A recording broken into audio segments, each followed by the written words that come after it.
My PC is such a beauty. I will win. My PC will win. Talaga lang ha? Sure ka na dyan? I'm sorry beauty, but my PC is the best. What's up guys, Liminal here and welcome to the Beauty and the Geek PC Build-Up Challenge. Now join me as I take a closer look at these Aorus PC gaming rigs because you will be the one voting for the deserving winner. Yep, you heard that right. Just comment your single vote on this video post with a hashtag Aorus Beauty and the Geek. And of course, there will only be one vote per person allowed. Now to make this more exciting for everybody, voters of the winning contender will stand a chance to win 3 Aorus jackets and 2 Aorus robots via a raffle draw. Now the raffle prize winners will be announced on the Aorus PH Facebook page, so like and follow the Aorus Facebook page for more updates. Now, it is finally time to meet our contenders.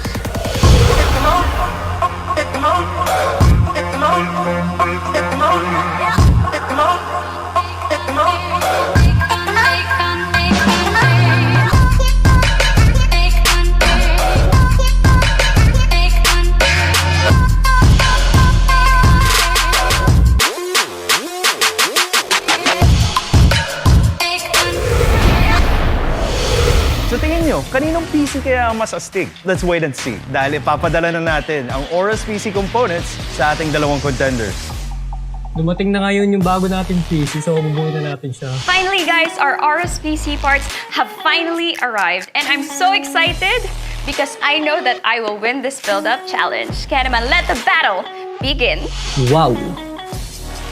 Mga chikoy, confident talaga ako sa challenge na to. Bakit? Tignan niyo itong hawak ko na processor.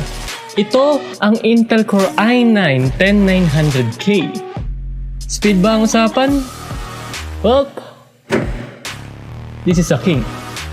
This is a 10-core processor with Z490 Extreme motherboard at with Aorus 360mm water cooling system para ma-achieve natin ang stability ng all cores running at 5.2 GHz. We have our Gigabyte Z490 Vision G motherboard and I've heard so much great things about this motherboard because of its efficient power supply delivery sa ating CPU as well as its great thermal performance. Excited na ako to see how it works together with our other Aorus parts.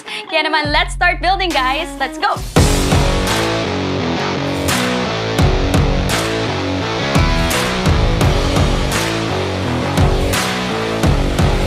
So, ito nung dumating tong case na to, parang ito yung alien na case. Kailangan natin ikabit muna yung pinaka-fans, itong fans na to. Pag di nyo kinabit to, magiging aircon yan. Okay guys, we're finally done with this beauty at sobrang nakaka-proud lang kasi this is the first time na gumawa ako ng sarili kong build and really designed it from scratch and kailangan ko yung tulong ninyo. Please support Team Beauty, girl power tayo dito and sabay-sabay natin i-trash talk si Kristian PH. Kristian PH, and bring you down! Orayt mga chikoy, isa ito sa pinakamalakas at solid na computer na binild ko since yung nagkabit-kabit ako ng PC. At ang masasabi ko, ang saya ko talaga. Nakaka-proud talaga na nakaranas ako ng ganito dahil kay Aorus. Kaya kung mahilig ka sa computer o kaya mag-build, huwag kang titigil. Kasi kung kaya ko, kaya mo. At saka isa pa, sabay-sabay natin talunin ang Team Beauty sa challenge na to. Dahil Team Geek tayo at ang Team Geek hindi nagpapatalo. Kaya Miss Myrtle, mag-ready ka na po. Tatalunin namin ang kagandahan mo sa challenge na to. Vote wisely, mga chikoy. Listen carefully because our contenders are about to share with you why they think they deserve your vote. Let us first welcome our geek, Kristian PH. Sobrang nag-enjoy talaga ako sa pagbuo ng PC na ito at na-excite na ako na gamitin ito dahil first time ko lang din makabuo mismo ng computer na ganito at ngayon lang din ako nakahawak ng mga ganitong components. At lalo na yung Gigabyte Z490 Aorus Extreme na motherboard.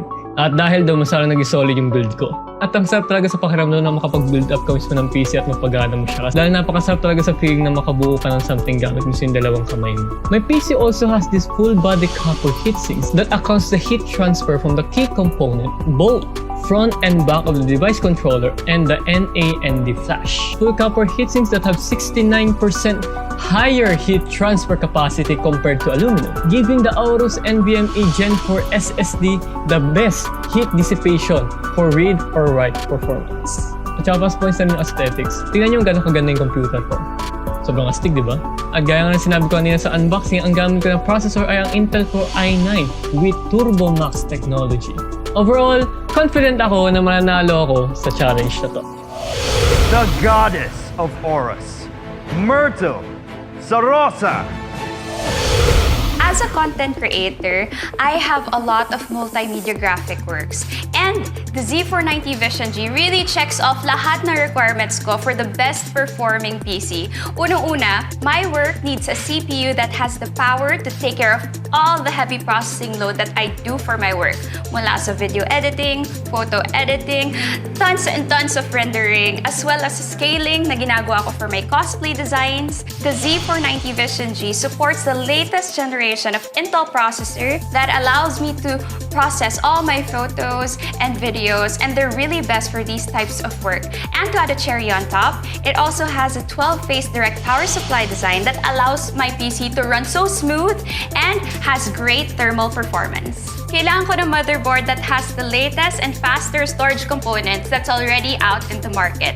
And yung maganda dito sa Z490 Vision G is that it already has a dual ultra-fast M.2 slot with PCIe Gen 3 X4 interface, which allows the M.2 slot and our PCIe SSD storage component to run to its maximum capabilities, which allows me to load all my photos, videos, and all my applications really, really fast.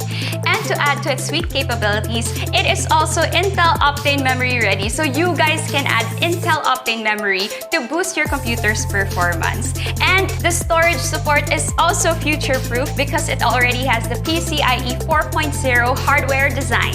In terms naman of ports to connect my additional devices with, it has a wide array of connectivity support, tulad na lang ng ating lightning-fast Intel Thunderbolt 3 AIC support, which allows you to have 40GB connection to data and video at home. And lastly is its design. It has a minimalistic look that really focuses on the job of doing its cooling and of course its performance. So Gigabyte aims for a minimalistic look and used white as the main color scheme of the board, which is perfect for my setup. Pero despite its simple look, it supports the RGB Fusion 2.0 support addressable LED and RGB LED strips, which gives your build a touch of color. My PC is such a beauty. I will win. My PC will win. Talaga lang ah. Sure ka na dyan? Pasensya ka na beauty, but my PC is the best. The emotions are so high right now, and I'm sure you are excited to vote. We actually asked our fellow PC enthusiasts on who they think will win this challenge. I always go for beauty. Lalo na si Myrtle. Beauty and brain knacks. Geek, syempre. Mabuhay tayo. Rock on! Depende sa budget, syempre. Yan na ba PC mo? Best mo na yon? Todo mo na yan? Hindi pa. The best is yet to come. Alam mo, iboboto na kita para naman madagdagan ng konti yung votes mo. Nako, Miss Myrtle. Sa inyo na po yan. Mas marami ako niyan. Yabang ah. Ikaw nga dyan yung noob. Hindi, mas noob Newbie. ka. Mas noob ka. Guys, ang intense. Relax lang ah. Let our viewers be the judge. Just comment here, beauty, if you're voting for Myrtle, and geek, if you're voting for Kristian PH. The lucky raffle winners will be announced on the Aorus Facebook page, so like and follow them for more updates. This is the Beauty and the Geek PC Build-Up Challenge. Aorus, we'll see you again next time.